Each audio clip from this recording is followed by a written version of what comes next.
Hello, this is Lucky J from the future, bringing you the continuation of our previous video, which we've split into two parts, as it was getting quite long, and also a lot happened. I mean, a lot, mostly to do with the dogs, so we wanted to split them up, as it was quite emotionally heavy, as Bortle mentioned at the end of the last episode. So this is technically part 6, but also part 5.1, so please enjoy, and hopefully you're all recovered from the awful events at the end of the previous episode. Thank you very much. Yeah, that really sucked. I'll admit, I knew that there was a choice in the game which might involve having to shoot all the dogs, but I thought that it was if you got really low on resources, you might have to shoot them as a choice between, like, feeding them and feeding everybody else. I thought that was it. I thought it would be like, oh, if you can mitigate it by taking good enough care of the. I didn't realise it was kind of an inevitable, and it was to do with transporting them. Yeah, sadly not. That kind of sucks. Right, Templeton. I'll speak to him before. I believe it's time we set sail. This is our only chance to make land. The Stoke brothers are waiting for you by the shore. I'll not pretend to be adept at nautical matters. I trust you to choose your best boat captains and allocate the crew wisely. Wait, does he have something else to say? No, it's just the same thing. Grimley and Junior. Ah, sure. Almost ready to set out. Wait, that's Junior. That's Grimley. Yeah, but then it says Junior. Yeah, because Grimley's the carpenter, so he's the one making sure the boats are ready to go. How are the boats looking, Grimley? Weathered. If we had any timber left, I could look at fixing them up. Sorry, I used it all in the furnace. But we'll get there in one piece. Still need to assign the crew to their stations. Plan carefully, sure. Don't know what we'll face out there. Everyone needs to pull their weight. Anything else, Captain?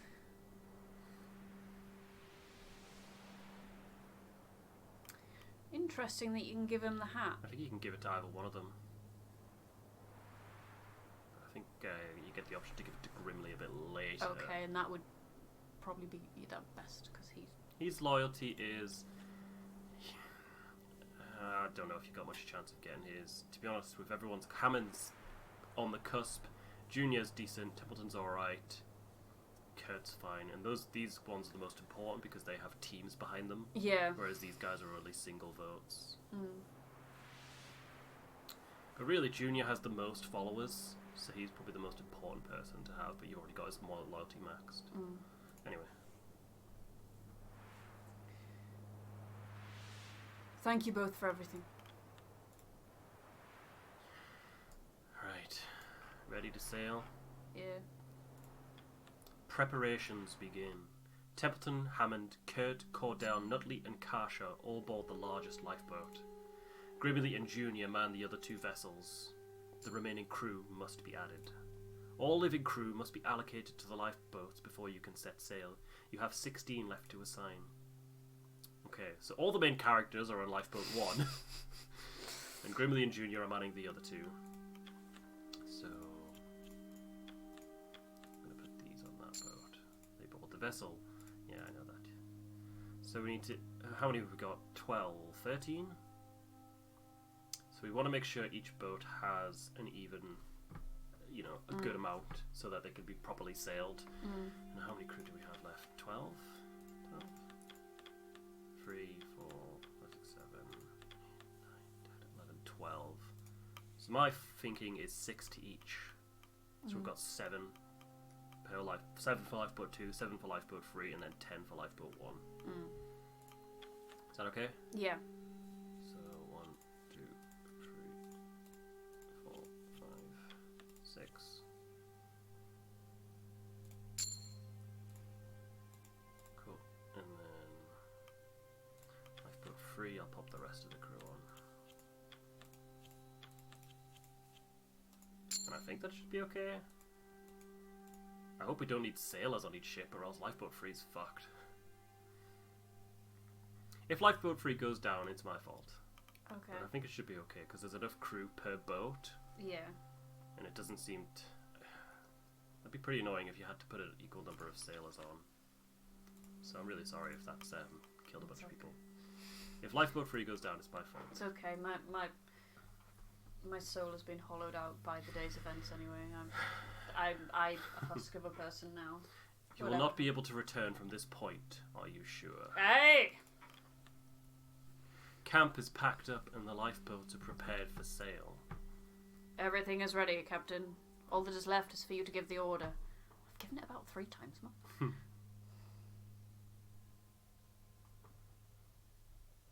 Let's get off this blasted ice. I'll see all of you on the other side. It is 2:15 in the afternoon. For some back home, the end of lunchtime. For you, the beginning of a countdown. Observe the souls on board. Anticipation has quickly melted away the malevolent stagnation all were feeling on that floe. Your past and future seem to shrink against the glaring challenges of the ice ahead. Consider your previous sailing experience. A far cry from your time in the merchant navy.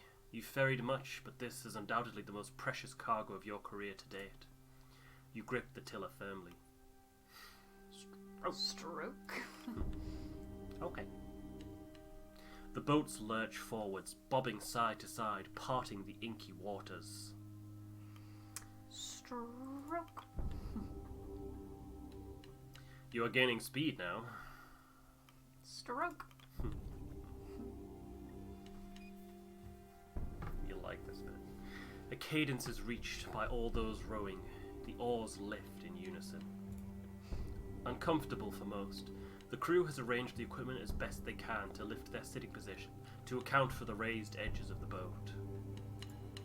It's not long before Nutley begins a periodic ritual of dry heaving over the side of the boat between his turns rowing. Kasha curls over her camera, paranoid of any moisture that may enter its mechanisms. Continue. The fog finally clears to reveal the ice around.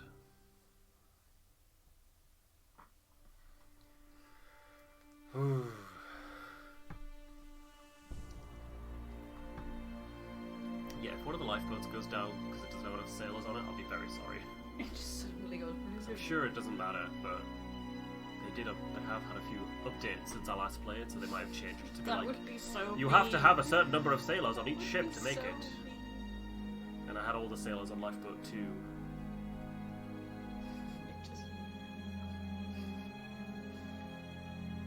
Malevolent stagnation, that's what Malevolent this dog's breath stagnation. smells like. I don't think he likes that he's not getting any attention. He is, cuddling.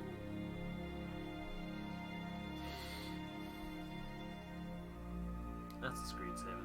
It is, isn't it? Look at that, that's pretty.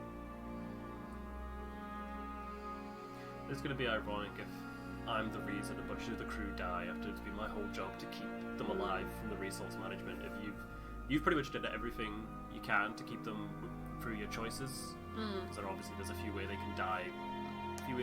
Without it being related to resource management. Mostly people just cracking under pressure, I suppose. Like Arthur. Or if they argue with each other and... I mean, it's not over yet. There's still situations we can get in where people might die. Yeah. So, don't get complacent. No, I shan't. We're so small. Down.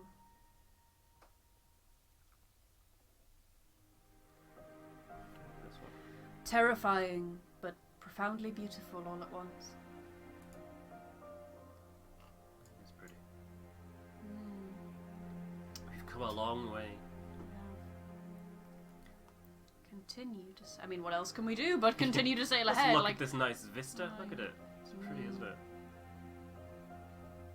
it certainly is.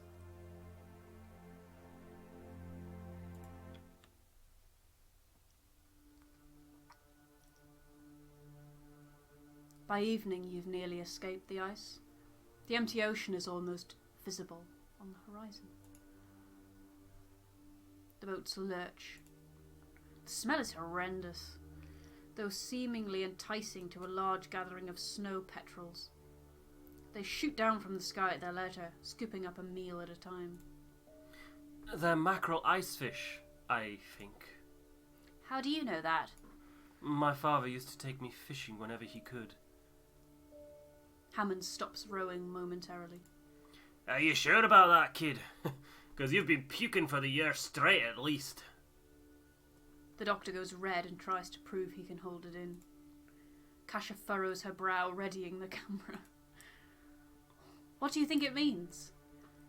Doesn't mean anything. A cold current, most likely, where the ice meets the ocean. Grimly calls from his boat. It's a bad omen. The living aren't supposed to be out here. He's shouting quite loud if he can shout all the way across the... Yeah. Templeton grumbles to himself, something about superstition. With the birds overhead, it's nigh impossible to avoid their droppings. At least it's warmer than the snow. Oh, lovely. One finds its way into the doctor's hair. A fresh gastral purge follows suit. Yum. Kasha looks to you, uncomfortable, shielding the camera. What do you think, Captain?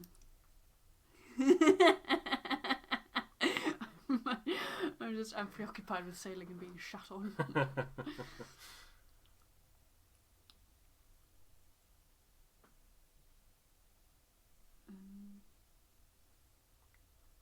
Sailors have made a career of defying where people shouldn't be able to go. Grimley's no different. I'm no different. That was a good line. She seems satisfied with this answer, taking a photo across the water. Cordell lifts a fish from the ocean and presents it to Stanbury. The animal smells it before shying away from the food. She drops it back in the ocean and buries herself in the animal's furs. Oh. Continue on. Mm-hmm.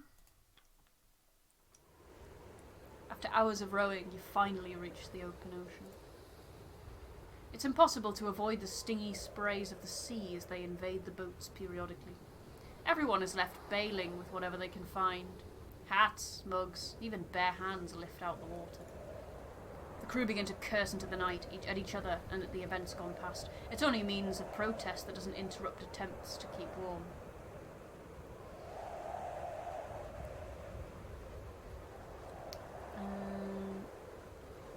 Refuse to take part, but allow the others. Let the sailors sing their slurs into the night. Out here, each should be allowed their own reprieve. Nutley looks to see if you curse and decides it isn't safe.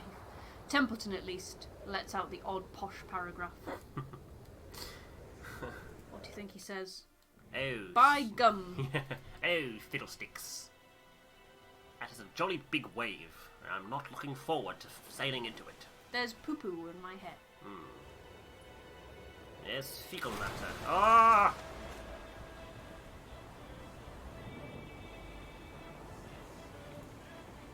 Lightning flashes to the west, followed by rapturous thunder, underscoring the sounds of the sea. Hold fast! Your screams are lost in the thunder as a large abrupt wave smashes against the boats. Rogue wave! You just about crest it. A moment passes before the other two lifeboats join you. Every sailor knows the tales of rogue waves, freak anomalies that plague seas such as these. You hear singing, started by Junior. It soon infects the rest of the sailor folk, defiant against the storm. The song is about three sisters dancing to seduce a sailor. That's the song that's playing now.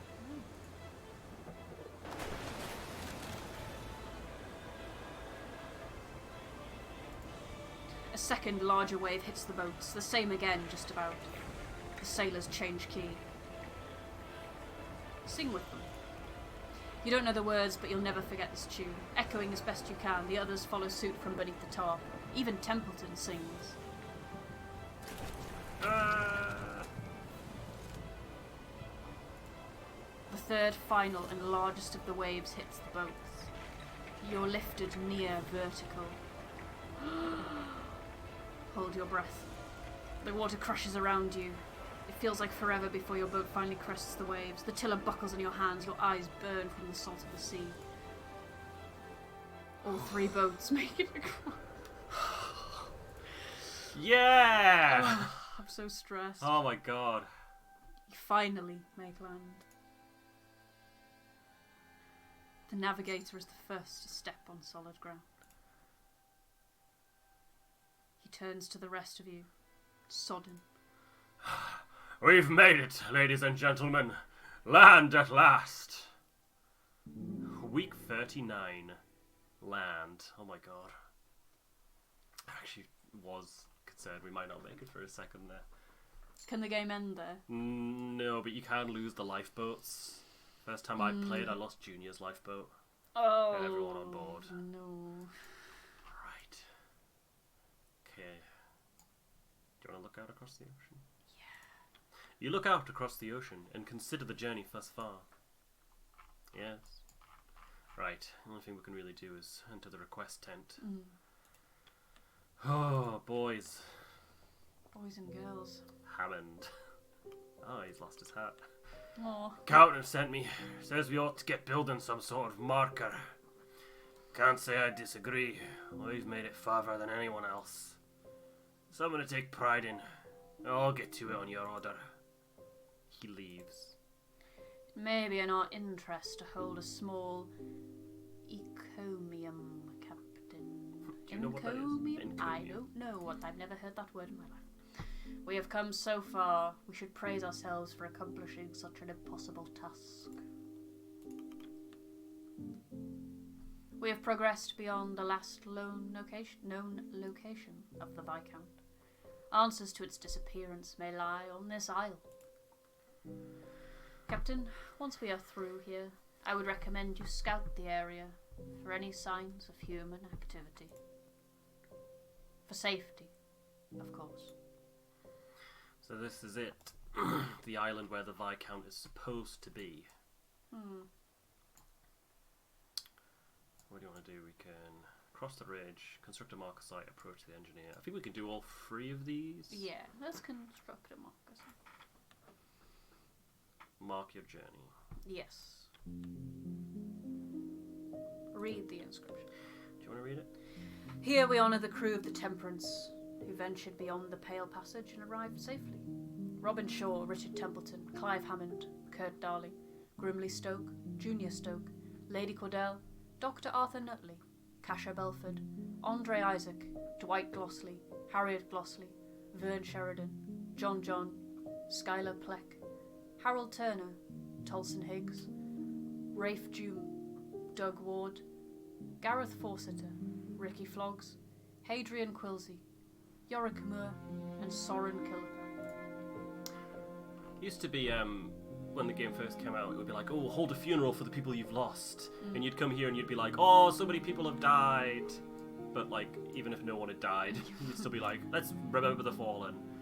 Cross the ridge, approach the engineer. Let's approach the engineer first. You see the engineer tinkering away at some navigational equipment with his usual sour expression. Shit. He places the equipment to the side and lets out a grunt. Damn thing still doesn't work.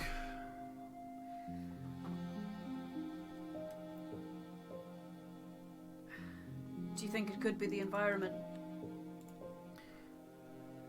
Hammond gives you a sideways glance. Maybe. Couldn't begin to know. Not like we have any bloody experience for this. Not a bloody soul has come this far south. Who knows what's ahead? Having trouble? Kurt approaches. A more noticeable limp on the man, forcing him to use his cane.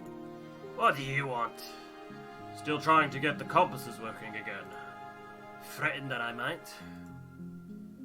The look on Kurt's face is one of hesitation, as his eyes dart around, doing all to avoid the gaze of Hammond. I have something to declare regarding my previous actions. Carry on, Kurt. Well, I believe that in dire circumstances, pride can often take the better of us. Stop stalling. What are you trying to say? I would just like to apologize over our earlier scrap. I got carried away before, and I see it did neither of us any good. Yeah, right there. Not in me to hold a grudge, Hammond. Least of all trapped out in this cold. Enough with the appeals. Just spare out, why don't you? We should be working together. And more importantly, I am sorry. From the bottom of my heart, I apologize. Hammond pauses for a moment while looking towards Kurt. After that moment, he returns to tinkering with his equipment before finally speaking. Accepted. Excuse me? What was that? Apology accepted.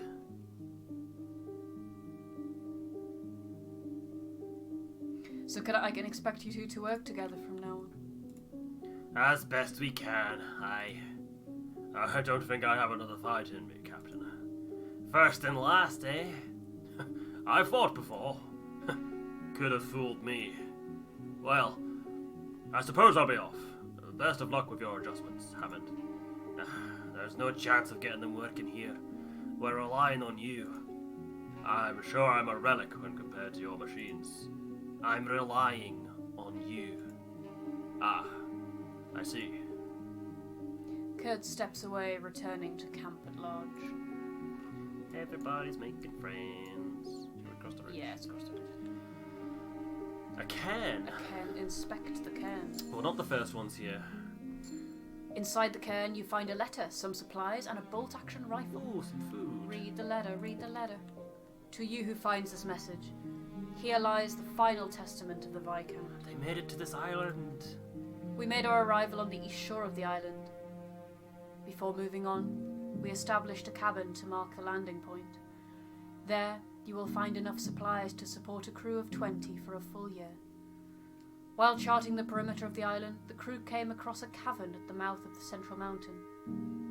Captain Whelan decided to split the crew in order to chart the location further.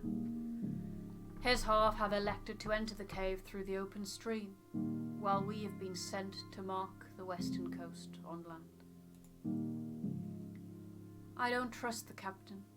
His actions of late have been erratic, cagey. He has avoided all questions from myself and the rest of the crew. This behaviour has only exacerbated since encountering the cave.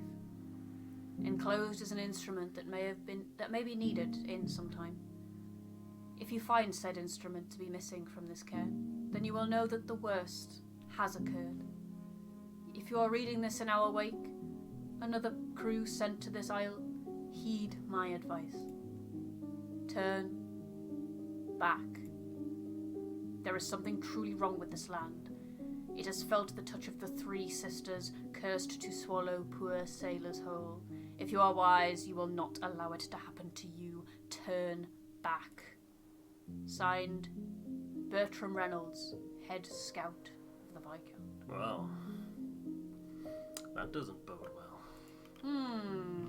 That wasn't encouraging. Not at all.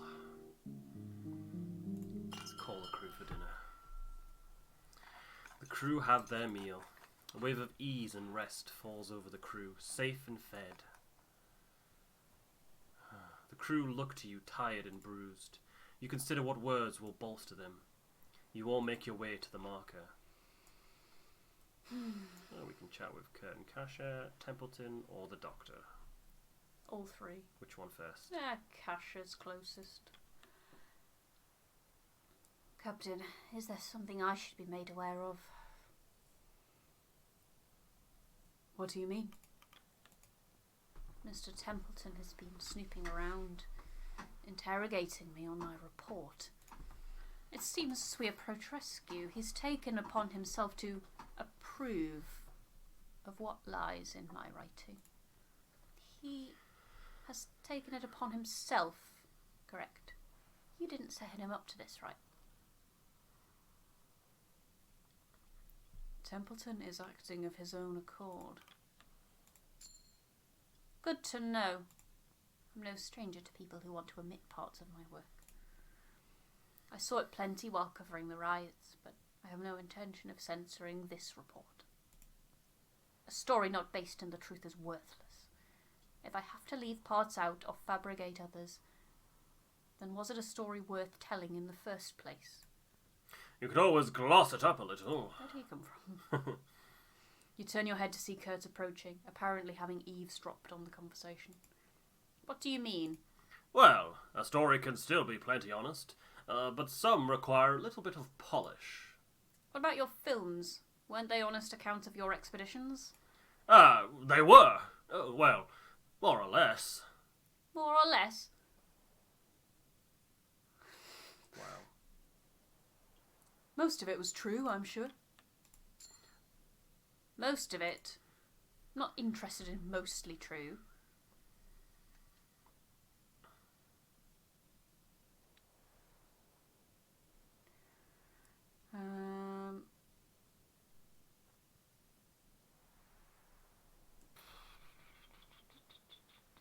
I thought you of all people would understand the tricks a camera can pull. Oh, well, I'm aware of how others go about it. But I won the Fentler Prize doing it my way. And I'm sure to win it again my way. I'm certain Kasha has no need to lie in order to paint this crew positively. Of course. But those who read these sort of things can be tremendously judgmental. Why are you suggesting this, Kurt? I just feel that we've braved so much that we deserve a somewhat flattering write-up. So perhaps some omissions are necessary? Such as what? Many of this crew come from backgrounds best not shared with the public, and more has happened here than should remain on the ice.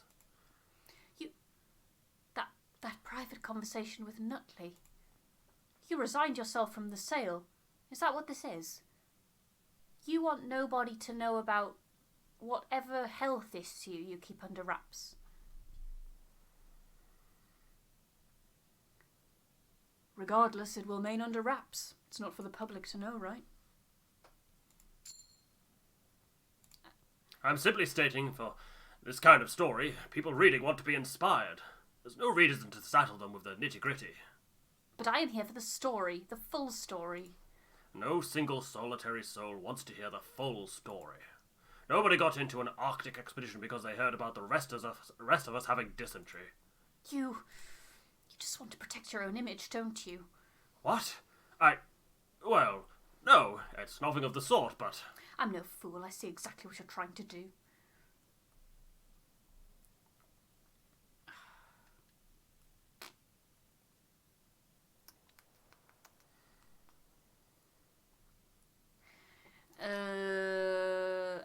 I just worry if I put it off, they're going to argue later. Let's see. I mean, they're both fairly loyal, but... Let's not debate this matter. It can wait until we're on our way home. No, this is important. I didn't think you'd be so concerned about your image, Kurt. Well, that's your mistake. Mistake? You can't expect me to be the perfect role model you see in the films. I'm only human. I've been married thrice, hobbled once, and been plagued with every vice there is. What I do have is my exploits and my legacy. I would wish you not to take that away from me as well. Kasha looks to you, her usual upbeat visage melted away into disbelief. I can't lie on your behalf, Kurt. You don't understand the power of optics. Every part of your report puts my livelihood at stake. Your livelihood or your image? The cold truth is, there's no difference between the two. And you, Captain, do you believe this as well?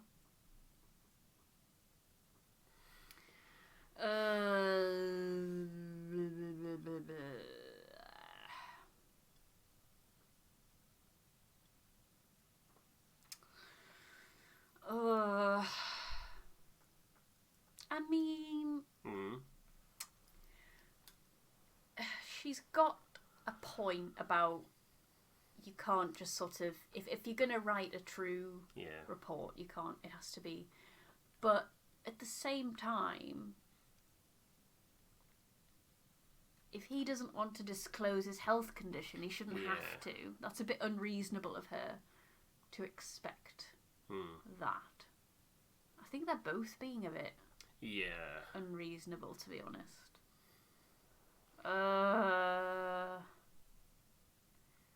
Kurt, leave us be. I will speak with Kasha. Please, Kasha, take it into consideration. I can't believe you. It's simply a matter of painting a more flattering picture. That is no difficult task. Maybe not for you, Kurt. Kasha storms back to her tent as Kurt gives you an uncomfortable glance. The man appears shaken by the response, and above all appears to be deeply embarrassed. Without a word, he staggers back to the heart of camp. Oh dear. Oh, I guess we're not having a word with Kasha then. Oh, well. Doctor or Templeton? Let's go see the doctor. Nutley approaches you. Captain, we've come a long way, haven't we? You've grown quite a lot in that time, Nutley. Have I? Am I any taller? Before we move on, there is something I have to confess. Something that I've carried on my back this whole time. I don't feel right keeping it from you any further, so... I allowed Captain Hunt to abandon us. Explain. When the ship was going down, I saw him. I watched as he grabbed his supplies and began to take off into the ice. He saw me, but didn't say a word. He knew that I was too spineless to do anything. I couldn't even bring myself to tell anyone. He was right. I was too spineless. Until now, at least. And now you know. Arthur, it wasn't your fault. Expect no punishment for this. I didn't help. Every time I could have done something, I froze up. And I'll carry that guilt with me. I'm sorry. The truth had to come out. Do what you will with this information. I'll accept anything you decide, Captain. Nutley walks off, returning to his tent. I mean, he couldn't have done anything in that situation. Yeah, that was the captain. Like, did you see he was the fucking captain. Hunt was like twice the size of him as well. Plus he had 3 sailors with him. Also, like, what's he supposed to do? Be like, no, stop, come back. Yeah. Like, yeah, no, that's not his fault. I understand why he feels guilty, but it's not. Yeah, not his fault. fault. About it, is there? What are you gonna do, Templeton. Captain? We've escaped the ice. We're on land. We are so close now, sure, so very close. We both saw that cairn, Captain. Traces of the expedition which came before us. Sure, I believe we can still find the Viscount. Our mission can continue. Why is finding that ship so important to you? Because some things are greater than the lives of the individual. I've chosen to live by that philosophy my entire career.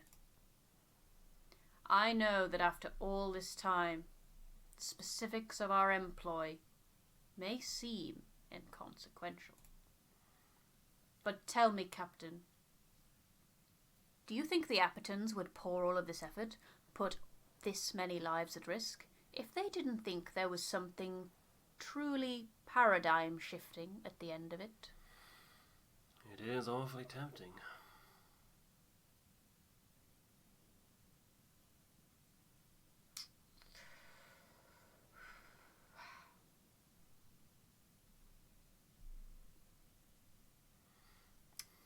So he's suggesting we need to prioritise finding the Viscount now, basically. Yeah. I mean, that's the whole reason we set out. We're here. But... I mean, we are this alleged rescue party, which is allegedly coming for us, allegedly, is gonna come here, isn't it? Yeah. Which makes you wonder why they didn't just come for the Viscount in the first place. Yeah. I don't know what's going on here. Something weird's happening. I don't actually trust Templeton at my core. I think he's a bit dodgy. I think he's involved in something suspicious. You could always Machiavellian him. I could always lie to him. Don't think for a second that we aren't going to finish what we started. I don't doubt we shall, one way or the other. We'll speak soon. Good luck, Captain. He leaves. Where's he going? Everyone's going to the marker. Hold an encomium for the crew. It used to be a funeral. Okay. Or a memorial. The crew are called together before you. You tentatively lift yourself onto a crate. Hushed whispers roll through the audience. Karsha readies her ledger and pencil. They once again await your next words. How will you deliver them?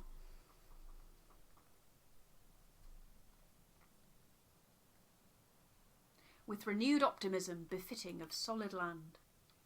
The irrefutable evidence of progress can be felt beneath your feet. The crew look to you. Now, I'm not the one for grand speeches. That much should be clear by now. I'll keep this short. To be honest with you, I never expected to be the captain of this expedition. We can breathe a sigh of relief. We've made land. There are indeed several heavy breaths released among the crowd. A silent moment of reflection passes. I am only sorry that Cordell's kennel could not make it with us. Cordell gives a small nod to you in thanks. Kurt speaks up. Our work's not finished yet. We still have a mountain to scale. We all saw the cairn from the Viscount. Across that path is safety. A cabin with enough supplies to last us until rescue. Templeton clears his throat. What is our current priority, Captain? Well, we need to scale the mountain anyway.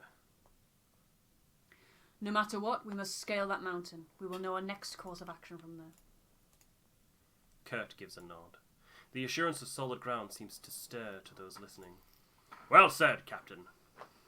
Indeed. Well, we don't have much time. Best moving on. Back to work. The crew are granted the time they need before they eventually disperse, returning to their roles at camp. Right. You dream you're back on the Temperance. Wake up, she. You awake, shaken literally by the engineer. Let's swap narration. He stands over you, bug-eyed. For a moment you think you're back on the Temperance. Hammond? Sure! It's Cordell! What about Cordell? There's food and supplies missing from the stores. I think she's trying to make a run for it.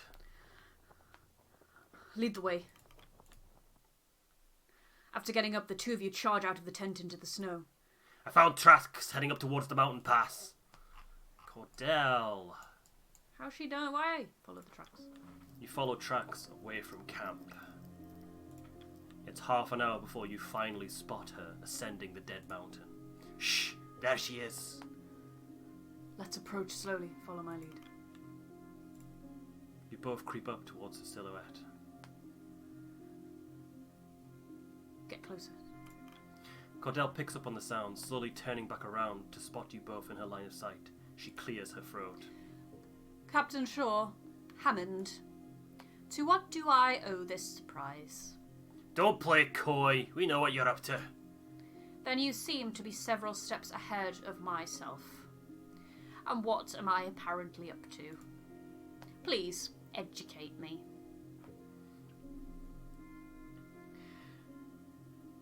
You know fully well why we're here. I can't say I do. I have no reasonable idea what you're trying to tell me. If you wish to make paranoid accusations, you should inform me on what those accusations are. You think you can just abandon the crew in the dead of night? This isn't a matter of can. It's the question of should. And from my position, you've really left me with no alternative. You're not making any sense. Why now? Why not when we cross the mountain? Stanbury's expecting. Stanbury's a girl? I mean, I just assumed the name Stan. I'm gonna read Play-Doh. Expecting what? I think she means expecting puppies, Captain. Yes. Stanbury's a girl? Stanbury's a girl? You really don't pay attention to you. Of course she is.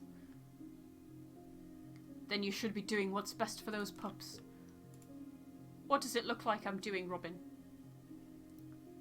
If you leave, you're ensuring their demise. Perhaps. But there's more of a chance out here than with the rest of you. I'm not going to allow Stanbury and I to be part of this expedition any further.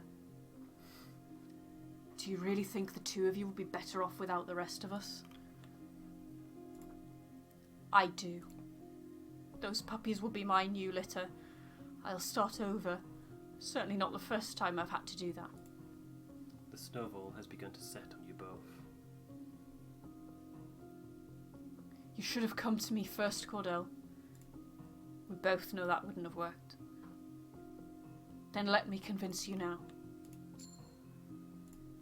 I'm listening.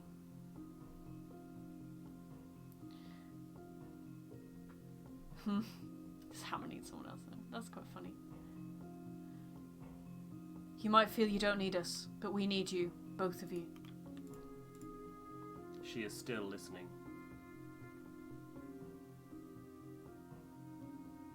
You've seen Templeton. I'm going to need people on my side who care about more than this stupid mission.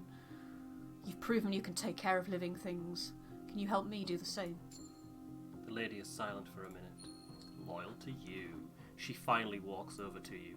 The three of you begin the long trek back to camp. Stanbury follows patiently. Not a word is spoken on the journey back. We actually got more fuel. We didn't have that much fuel before. I wonder if you can just say, Stanbury, here girl, and then she'll come to you. I like how you get that option as well to be like, Stanbury's a girl. Expecting what?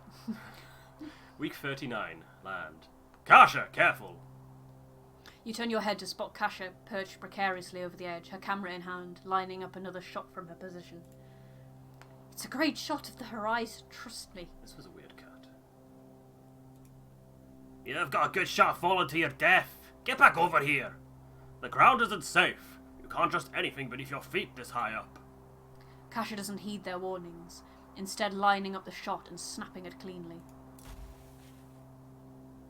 There. No issue. This might just be the banner image for my report. If the civilian is done being foolish, might we move on?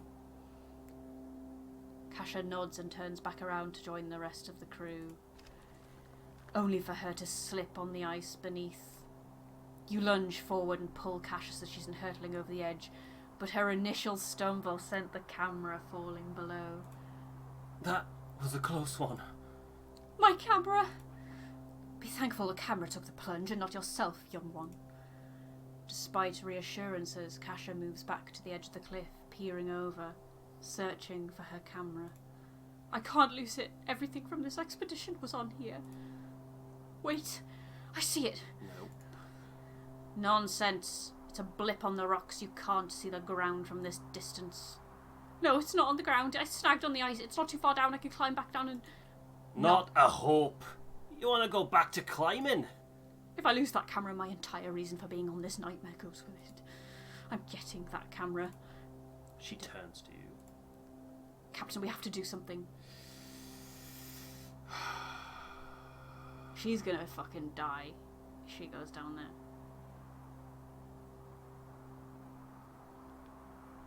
Yeah, no. No. That is... no. Just no. No. No? What do you mean, no? I'm not letting you put yourself at risk for a damn camera. Stay here. That's an order. But my photos...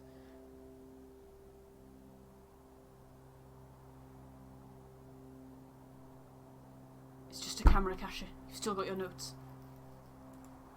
My notes aren't enough. The world needs those photos to believe this. Aren't they?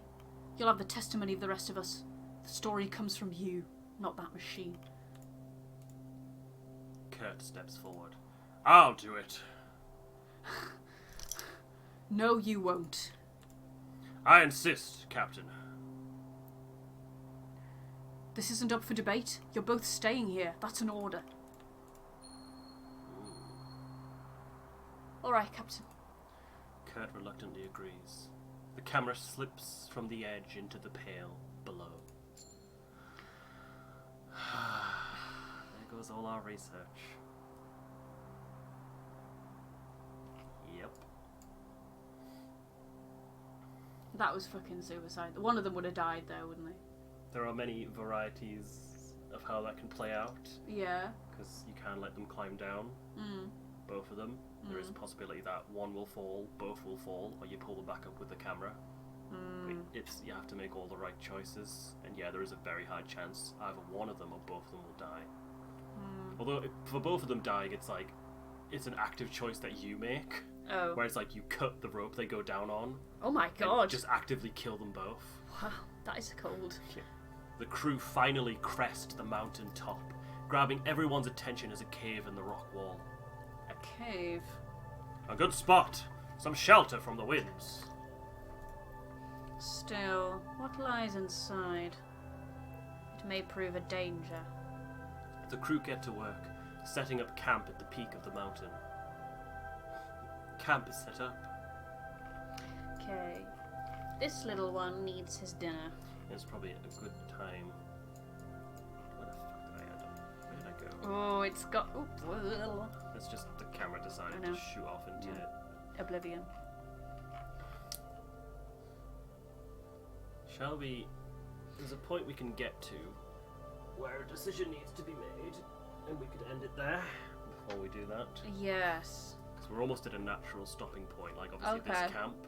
I'd say we'll definitely stop within the next 10 minutes or so. Okay. Okay. Speak to Kurt and Kasha. Yeah. Captain, it's just my luck, isn't it? To make it this far and loose the camera at the final hurdle. We should be grateful nothing more important was lost. As Kurt approaches, Kasha lets out a small chuckle. Yes, that is the bright side, of course. Your life is much more important than that camera. Yes. Still, it would have been nice to recover it. Of course, I'm not taking this for granted. There is something I should say. Past comments I made. Forgiven. Well, allow me to apologize first. No, I understand now. You can't convince me to lie in my report. I'll tell the whole truth. I understand. And the truth is that Kurt Darling is a true hero. You needn't say that. I've caused my fair share of trouble on this expedition. Yes, and I don't tend to hide that from anyone. But your heroism is more important to share. What did you tell me about inspiring others? Thank you. I can only hope another young Kasha Belford reads my report. You deserve to be commended, Kurt. We don't deserve anything, Robin. That shouldn't be our motivation. Chasing glory has been my vice for too long. Whatever you write about me, it has my blessing. There. I can expect honesty. Thank you, friend. And thank you.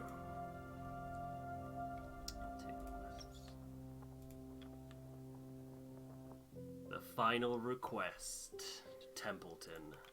Captain, it is time. We are at a crossroads and a decision needs to be made.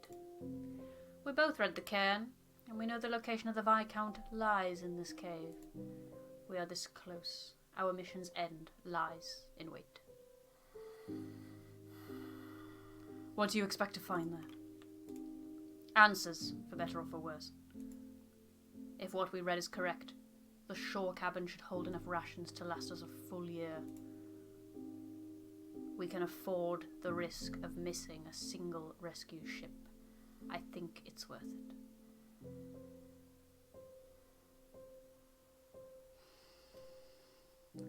I feel like at this point you just want to get the fuck out of there. Maybe. This isn't the decision making though, this is just what you're saying to him. I know. So this is, you don't make the decision concrete? Not yet, this is just what you're telling him. Okay.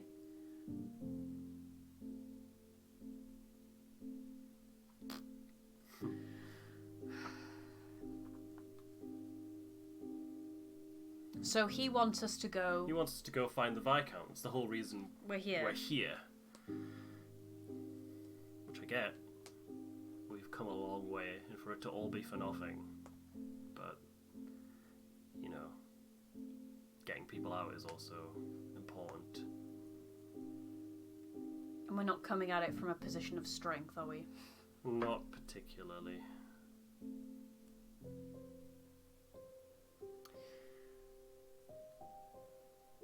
So it doesn't really, well, whatever I tell him is whatever I tell him at this point, basically.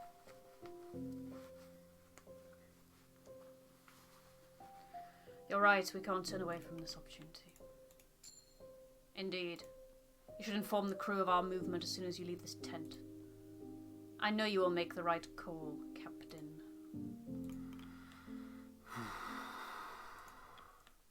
Right.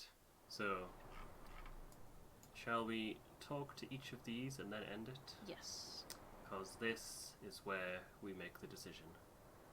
We either go into the cave or we go to shore. Who do you want to talk to first? We've got Grimley and Junior, Kurt and Clive, Templeton, or Kasher and Nutley. Kasher and Nutley first. You pass the tent and are quick to notice what's going on. Kasher, the intrepid photographer, standing close to the doctor, their faces pressed closely together. She's alerted to your footsteps and opens her eyes, which quickly widen as you're spotted. Quickly, she and Nutley pull away from each other, their hands nervously swiveling around the tent, Nutley letting out a punctuated cough. Captain, you could have cleared your throat or something. We were just, sticking together for warmth, a clever decision. Yes, quite clever. Very, very clever of us to be doing that. That was definitely Arthur, what I we think were. our good captain was just joshing us. That offshore is quite dense, and that would be a greater issue for us. Congratulations, both of you. Oh, thank you, Captain. We should be thanking you, Shaw. Placing us together in one tent for a year certainly fostered conversation. Look at his face. Silent. Don't blame, if you can say don't blame me for this. I never considered myself a matchmaker. We spoke at length, at first about his unexpectedly vast knowledge of ice fishing. And ending with casual conversation about our favourite newspaper strips. As if that's what they made small talk about. So, ice fishing. Yeah, newspaper strips. What's your favourite headline? Well, it wasn't entirely casual. What do you mean? Aha! I knew you didn't notice it. Notice what? Kasher clears her throat before putting on an affected voice, dramatically quoting her past statements. Why, Doctor, I think you'd be a great subject for my next report. I'm sure you wouldn't mind a write-up on your interesting life. A handsome young medical prodigy, you must have a bevy of suitors. Doctor, there is this excellent seafood restaurant in the capital. We should absolutely eat there when we return to land. Kasher chuckles to herself. I used we, for goodness sake. I was beginning to think you were oblivious to all flirtation. I recognise some of it. I was just too nervous at the time to respond. Though it's true, I did think you were just passionate about seafood. And then? But we couldn't help ourselves. Honestly, I deeply admired her passion for her craft. Her headstrong way of thinking, how she was so focused on her future. Everything I wanted in myself. And I admired his courage when up against his fears in possibly the worst situations possible. That's the kind of thing they make films out of. And just as I thought we were winding down... I told her I wanted to see her again after we returned to civilization. Suffice it to say, I was surprised that he would just blurt it out. I surprised myself. Before that, I had long since stopped considering that we'd make it back. Of course, that led to a new conversation all through the morning. Before I knew it, we were having a romantic embrace at the south of the world. That is, until you walked in, Captain. Yes, it was rather inopportune of you. Kasher pauses for a moment. You don't take issue with this, do you, Captain? So, when will you be holding the wedding? Excuse me? Ha! Good one, Captain. Presuming all goes well, of course, not for another year or two. Or 5? Now, Doctor, you know me. I like to live fast. 5 years is fast. I think I could whittle you down. I'm joking, of course. It's far too soon to speak on that. Well, forbidden or not, we're at the end of our journey here, I hope. Matters of the crew are in the past. To sail home with Kasher, well, it's something to look forward to. Been quite a while since we had that. Agreed. I wish you both happiness. It's what you deserve. Thank you, Captain. Now, if you'll excuse us. Kisses, smoochy, smoochy. And their lips stick together in the cold. Maybe. What? Aw, those kids. Oh, they're cute. Who else? Anyone else? Well, we picked everyone in there. Yeah. Who's next? The Stokeses. You overhear the Stoke brothers engaged in what sounds like an argument. What did you say? Sorry, Grimly, but I can't fool myself any longer. Let's face it, Hunt abandoned us. Wrong. It's all you have to say. Grimly, we've been out here so long, he left without a word. He left us to die, to be torn up in a blizzard, eaten by a seal, whatever else. He didn't care, did he? You don't know what you're saying. I know I'm better than you, Junior.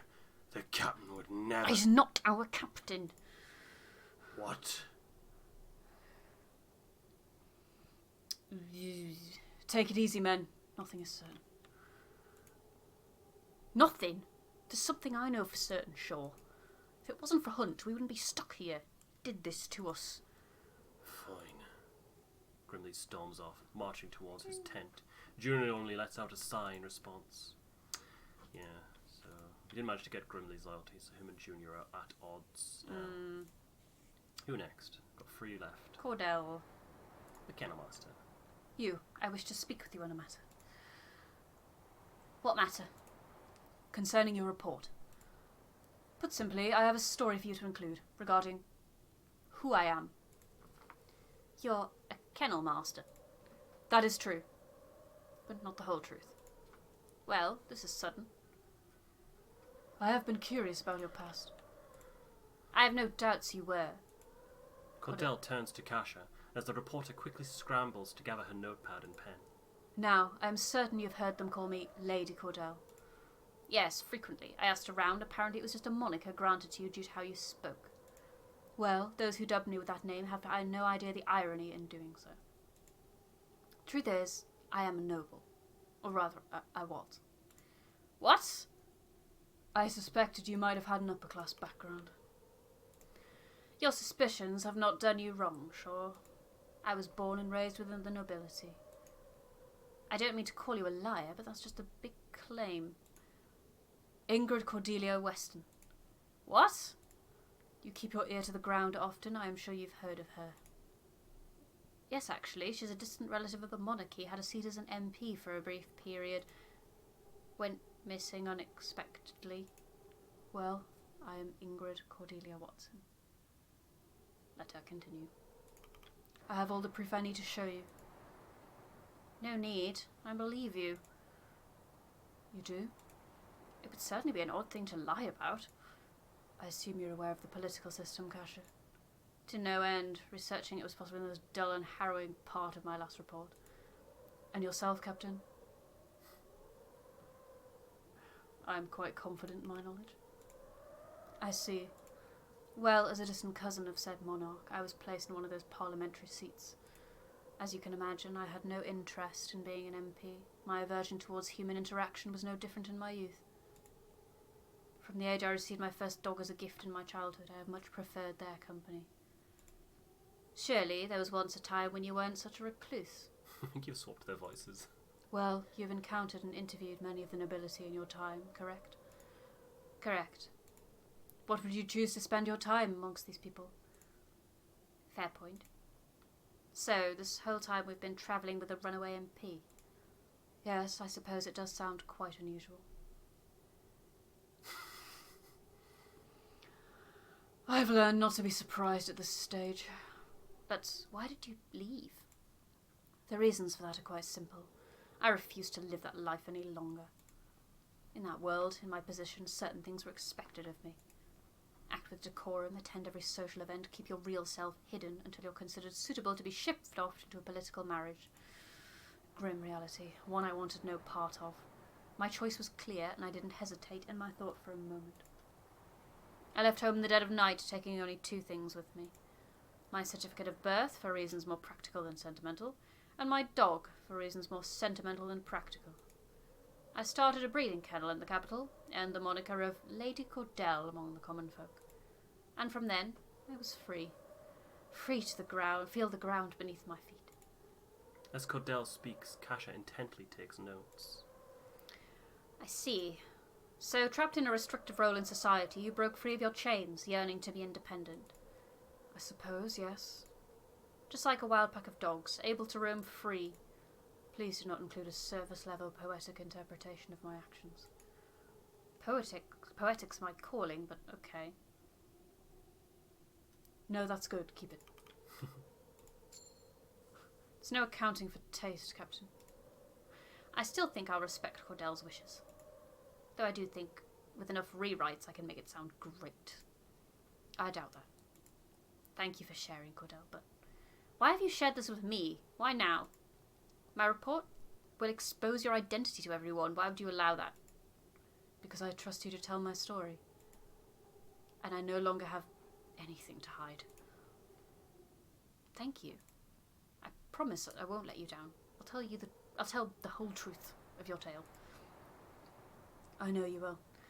Assuming you leave out that tripe about wild dogs. And yourself, Captain.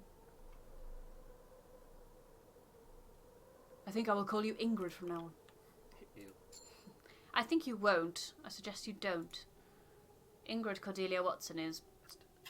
Weston is quite the name. Regardless, my name is Cordell. I suggest you refer to me as such. I will, even if the captain doesn't. Thank you, friend. Do not mistake this for closeness. I simply trust your credentials enough to consider you a professional. But you're welcome, friend. We're not friends, friend. You turn and leave Kasha and Cordell. You want to speak to Templeton? Yeah. Because we got his loyalty. You find the crew science officer overlooking several petri dishes containing various materials picked from the walls of the cave. Curiouser and curiouser. What's curious? Captain, observe the materials we've uncovered just the entrance of this cave. Copper, tungsten, antimony. These are deposits more likely found in lakes, not all in a cave. Let alone a mountaintop cave in the polar region. Nothing about it seems natural. Could this be why the Apatons were looking in this area? Perhaps. Captain, may I ask you a question? Go ahead. I've assumed you must enjoy my questions at this stage. You keep humouring them. Well, regardless, we have been working together for quite some time now, and in that time I've been able to evaluate you. After assessing your abilities and your decision-making, I can safely conclude that you are more than capable in your role as captain. Oh, that's nice. As such, I would like to offer you a job. With the Apperton Company? Yes. Who else? You have precisely the right set of skills to make you a valuable asset to the company. It's time I told you the truth of who we're working for. About time. Out with it. Templeton reveals a tin can of rations. He passes it over to you. The woman modelling on the front stares back at you before you look back to Templeton. What, am I working for the model? Yes, actually. Her name is Minerva Apperton. She is the president of the Apperton Tinning Company. Templeton? I may have led... No. Her. She's real? Yes. Did you believe her to be entirely fictitious? Slow down a bit. I had a curious dream. I didn't expect her to be in charge of the company. It is an unassuming role, yes, but that is how Minerva prefers it. Tin foods is perhaps the lowest priority with the company in today's age, as you can likely tell by the shoddy work on our rations. Wow. Instead, Lady Apperton is focused on turning her company into the only option in commerce, which is why she sought after the expedition of the Viscount. She's interested in what the Viscount found in the ice. And just what did they find? No doubt there are several details Minerva has kept hidden from even myself, but I will tell you what I can. The original expedition of the Viscount was carried out by the government, a race to find the southernmost point of the world, charter it out in the name and glory of science. But upon arrival, it appears they discovered the same strange environments as we have, and so they chose to investigate instead of heading back. And contrary to legend and hearsay, it wasn't the cold and starvation that drove the crew mad. It was what they found there that took their minds. And just what did they find? That part remains a mystery. But what we do know, there was a witness. A survivor washed ashore. Half mad, their tongue cut out. They lived only long enough to give us a hint at what they're looking for. It is unknown what exactly lies in wait for us should we find the Viscount. But from what we know, the crew of that vessel found something world-changing. This is no mere treasure. What they found was unnatural in nature. A paradox existing at the most southern point of the world. And whoever can retrieve it, bring it back to civilization, will shape the path of human advancement for the next century. Wow.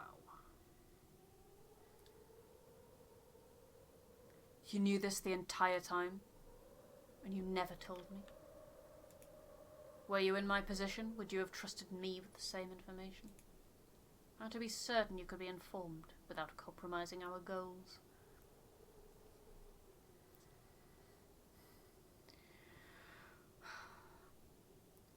Then it is our top priority to recover what the Viscount found.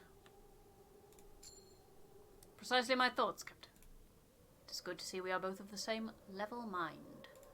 Now, I've told you all that I know. Please, leave me to my research. You turn, but Templeton speaks up once more. Oh, Captain, you never officially responded to my offer. Do you wish to work with the Apperton Tinning Company after this? I will take it under consideration. See that you do, Captain. So we think there's some cosmic horror in the cave that's going to advance human civilization. Look at the entrance to this cave. It's a giant... Look at it. Asshole. Like, yeah. That's pretty cosmic horror to me. Yeah, it is a very spooky entrance. But yeah, you wouldn't have learned that if you didn't have his loyalty. So, last one, navigator and engineer, and then we'll end it there. You notice Hammond and Kurt huddled around the boiler, deep in conversation. As you approach, their heads perk up, noticing you. Captain, didn't see you there. Apologies, Captain. Seems we were both caught up in our work. My work. You're just watching me, Kurt. But you did manage to pick out the materials. We were just replacing the spyglass I cracked on the mountain. It may not be of any use in this cave, but you never know when we might need it next. Aye, once again my boiler comes in handy. It's good to see you two aren't bickering again. Oh? Aye, we're past that now. Besides, bickering at this stage would make us look rather pathetic. On top of that, I have a healthy respect for Hammond, one of the most capable men I've ever met. And I would hope he has the same respect for me. I still think your films are shite. Upon hearing that, Kurt puffs out his chest. Oh, so you've seen my films? Just the one. And what did you think? Pure bollocks. I should have figured. I think they're rather good. Thank you. Of course you'd say that, Captain. I just can't get over all the inaccuracies in them. What inaccuracies? You take me for a fool, Kurt. I know a stage shot when I see one. Well, they did certainly clean up a lot in the edit. I don't get it. What don't you understand, chum? You're a proper bloody navigator, Kurt. And a damned hero. I've seen it with my own 2 eyes. Thank you. So why do you star in all those phony films? I wouldn't call them phony. And, well, they may not be the pictures of accuracy, but they have a power to inspire people, more so than any true story could.